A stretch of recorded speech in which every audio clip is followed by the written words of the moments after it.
everybody, welcome back to That Heathen Bastard. Remember that this is a platform for political talking points, not a news show. With that being said, let's begin with today's commentary on just America today, the sort of the state of the nation. Now, first and foremost, this is just some of my thoughts, pretty in-depth. Now, defamation and character assassination have become very common in the nation today. So in the year 2021 in particular, there is a lot going around, but mostly, the SJW saying everything is, rape culture, white supremacy, everything, blah, blah, blah. And a few examples of just what goes around and how it's so very common would be Nick Sandman was accused of harassing a Native American out of racism, when it was actually the other way around. The Native American was harassing him because, yes, ladies and gentlemen, minorities can be racist.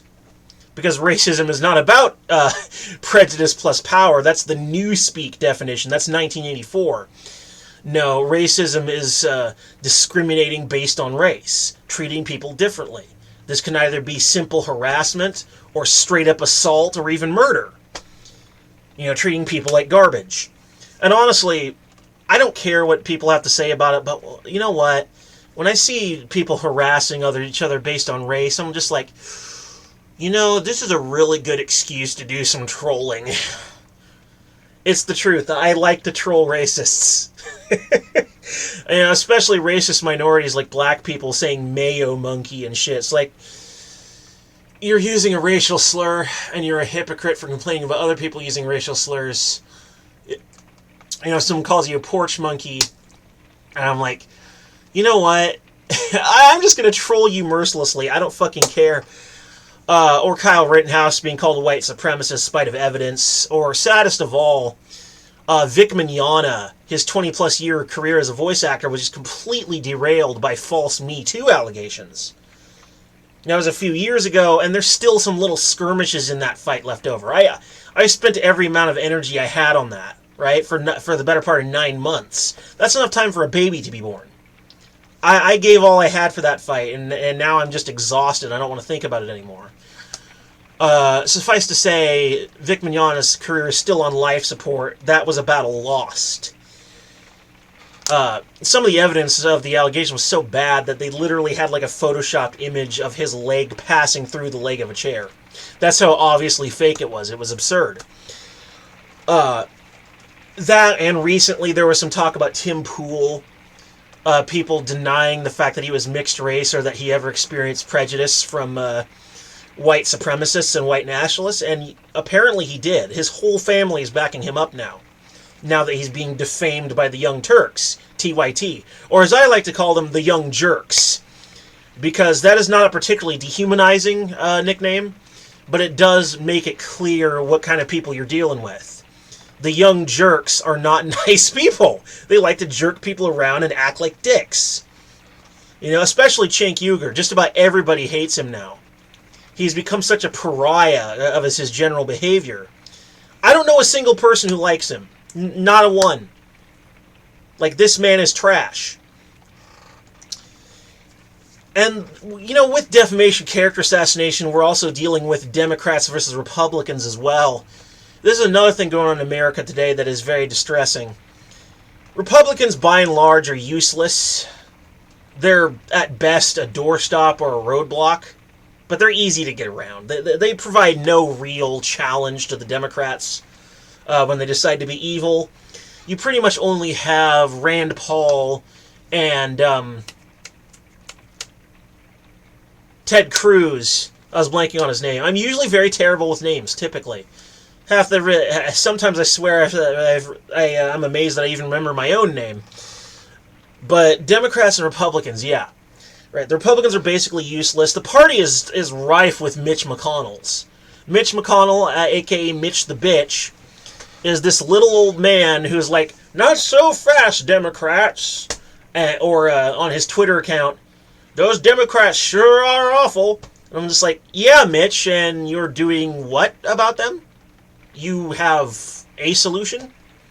Perhaps you should develop a better platform than simply vote for us because we're not Democrats. have an actual platform ready for the people so they actually want you. I don't see that happening anytime soon as long as guys like him are in charge or common in the party. The Democrats generally have moved very far left and have gone a little nuts. They're instituting a lot of insane policies, and their constituents are honestly pushing for things like referring to parents of concerned parents of kids in school as domestic terrorists just because they go to school board meetings, publicly open school board meetings, and shout a little. Oh my God, they shouted at me! They're such terrorists! I've heard supposed claims of parents sending death threats, but I've seen zero evidence for any of it. None. I've seen far more evidence of leftists sending death threats to people than anyone on the right. And many of the people complaining are actually centrist or even left-wing parents, of all things. Right? So this is a very interesting sort of left-wing civil war, kind of. The regular sane progressive centrist versus the further left wacko, the SJW. It's getting worse and worse, folks. The Democrats are basically listening to a loud minority that appears to be a majority based on how loud they are. Then some of them generally do buy into the leftist ideology. AOC buys into it. Bernie Sanders buys into it to some extent. Joe Biden, I think, is dumb, and that's why he buys into it. And many, many Democrats have recently been retiring. So that's another thing that's going on in America right now. Both parties are just ass. Complete ass. And none of the other third parties are any good. The Socialists, the Greens, the fucking Libertarians, the LP is the biggest and honestly most influential third party at this point. But they're not gonna ever win at this point, and you don't want them to, because they've betrayed their principles in many ways. Even they've turned a little woke, right? They mess with the idea of libertarianism, saying, oh, we're a little bit Democrat and we're a little bit Republican. Like, that's not what libertarian means, you dumbass. Libertarian means you believe in a tiny, tiny government to maximize freedom while also guaranteeing a certain amount of safety. That means completely open market, no such thing as a victimless crime, etc., etc. If there's no crime, if there's no victim, there's no crime, etc. They've completely betrayed that idea, right? So the parties are just trash. And lately, we've also been seeing a lot of soft support for riots, right? Soft support for riots. So what I mean by this is you have the mayor of Portland coming out on Twitter saying, "I am Antifa." And Lori Lightfoot caught sending like a message or a text saying Chicago is up for grabs in regards to BLM. She's clearly, well, I mean, she's a progressive black person. Black progressives are largely in favor of BLM, even when they riot. It is rare to see them object. Sometimes they do. Sometimes BLM or even Antifa rolls into town, starts spraying BLM on everything, and they're like, no, don't do that, get out of here! You're making it worse for us, go away! But you know the rioters never go away. But there's a lot of soft support for rioters. They can go out and do hard support, because that would kill their voter base and possibly get them indicted. But since soft support, like saying, I am Antifa, Antifa's just an idea, Black Lives Do Matter, etc. You see a fair amount of it from the left. The government really doesn't care about the riots and whether or not your business gets destroyed or your home gets sacked. They don't care. And then, of course, there's the riots themselves, which have completely rocked the PNW, the Pacific Northwest, which I'll touch on a little bit later. Suffice to say, the riots have been pretty nuts, to the point where people have to board up buildings and say, old people and children live here, saying, please don't attack us. Right? They have burned down shops, they've attacked buildings, they think this is somehow going to help America. If you have the inside information from journalists like Andy Ngo, then you know that Antifa basically wants to tear down the system and rebuild it in their image. And they're doing it by trying to exhaust the system rather than, a war of attrition. Whereas BLM, they're more interested in their idea of Marxist idea of black rights. Their idea of ending the supposed oppression of black people. Never mind the fact that black people can be rich. Never mind the Will Smiths and the Colin Kaepernicks. We're so oppressed, even though there's a burgeoning black middle class and we can make as much money, and there was 8 years of a black president. We're still so oppressed. BLM is more and more looking like a cult. And the funny thing about cults is they always have beliefs that put them at a slant with the truth. Like, it contains the truth, but the interpretation of the truth is weird and Twilight Zone level weird, right? That puts them at a slant. And a lot of these rioters really are looking more and more like cultists who just want to burn everything to the ground because the voices in their head tell them so. Those voices obviously being Democrats sending soft support and guys like Vosh filling their heads full of garbage.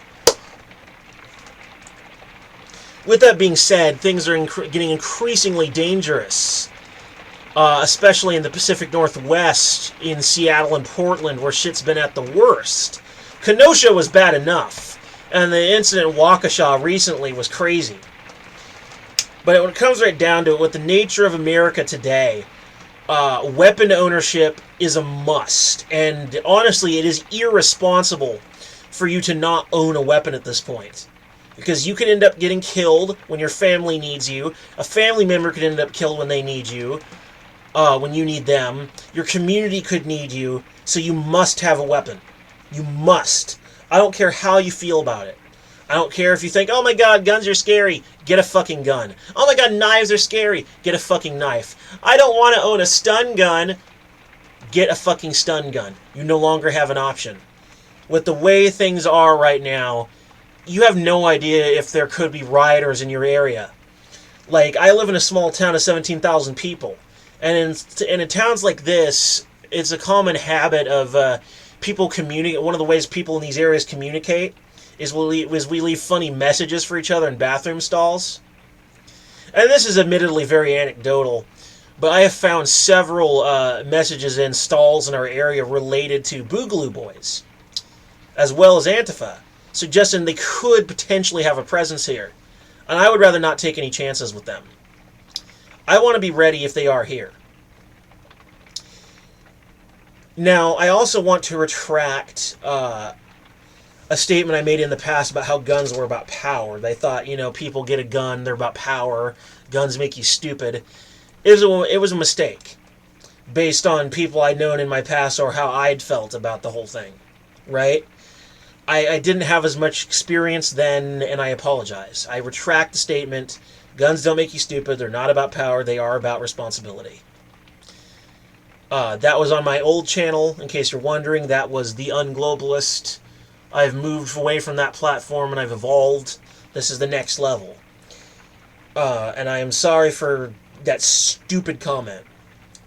Now, as I continue, it is irresponsible not to own a weapon, especially in the PNW. Right, because my small town is also in between Seattle and Portland. In order to get from one to the other, you have to go through here. This makes this place a corridor for inner-city travelers, both legitimate and illegitimate, drug traffickers, junkies, finding a place to sneak around and shoot up, and then, of course, rioters. This is a place they could hide for a while if they honestly needed to. There's several back alleys, there's several houses of someone who might be sympathetic to their cause. You could pretend to be homeless. Maybe you go without a shower for a week, and then pretend you're homeless and say, oh, I need shelter for a while. Can you house me? And that's generally the idea, is in the PNW, you can get around in these small places. So you never know if someone's a rioter, they hear you complaining and they decide to attack you. Or they report you to their comrades, or they do something. It is plain irresponsible not to own a weapon in the PNW. With that being said, I have ordered a relatively high-power rechargeable stun gun. It's more affordable for me than a gun is. Guns are prohibitively expensive at this time. I couldn't probably even afford a standard M1911 handgun. I couldn't even afford that just yet. But a simple stun gun worth, like, what, $15? Just electrifies the air in front of you. Similar to a taser, but a bit more high yield. And doesn't have to use the little spring-loaded tongs. It just shoots the electricity straight. It's like a Zorcher from those old games, Chex Quest. Only it's actually harmful because it's pure fucking electricity. It interferes with your nervous system's ability to operate. If you think about people as like robots, from a purely mechanical example, electricity interferes with the human nervous system and disables you. If you stick your finger in an electrical socket and get shocked, you're not going to be able to move for a few seconds because your nervous system is being interfered with. It's basically the same principle. It stuns you, you fall down, you probably fall unconscious. Some people supposedly even vomit when they lose their muscle control. I don't know if that's actually true, but I have heard stories and I've even seen some footage of like people supposedly getting stun gunned and they like bleh. They were probably kind of pukey already and the loss of muscle control just made them do it. I don't know. But it comes right down to it. One of the most important things to deal with in America today to sort through all this crap is logic and critical thinking. Never stop asking questions. Never stop asking why. Never give in to the authoritarians and the jackaboots, and never give in. Always ask questions. Always criticize. And never accept any narrative unless you know for certain it contains a kernel of truth. And with that being said, in my experience, most left-wing news sources will typically lie to you. That is what they've become. They've become an emotional-based narrative. They don't really use facts and logic much of the time. There are a few rare progressives. Tim Pool is very center-left. He's very rational and reasonable. There's a few others.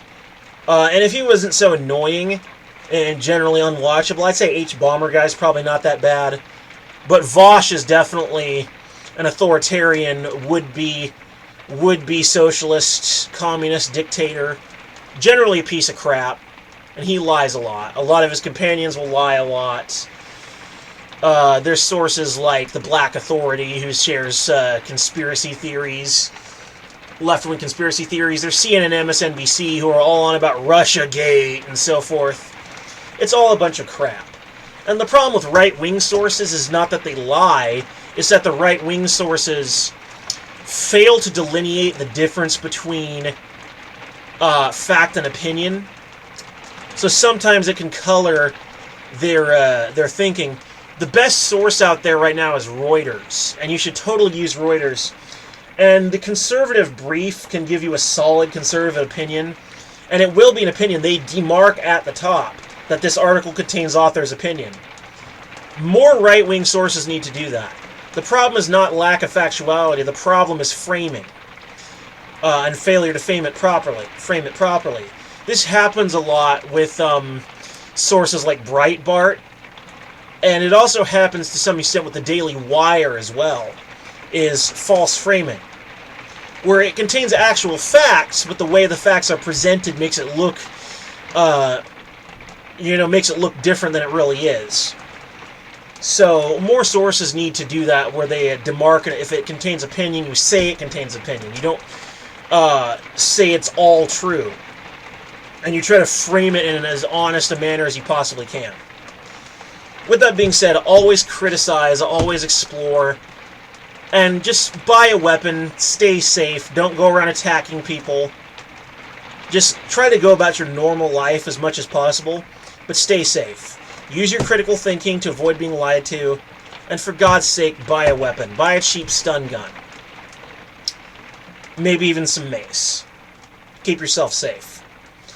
With that being said, there will be a link in the description below to my books. Please buy, download, and read them. And as always, choose peace. Hear that great PNW rain.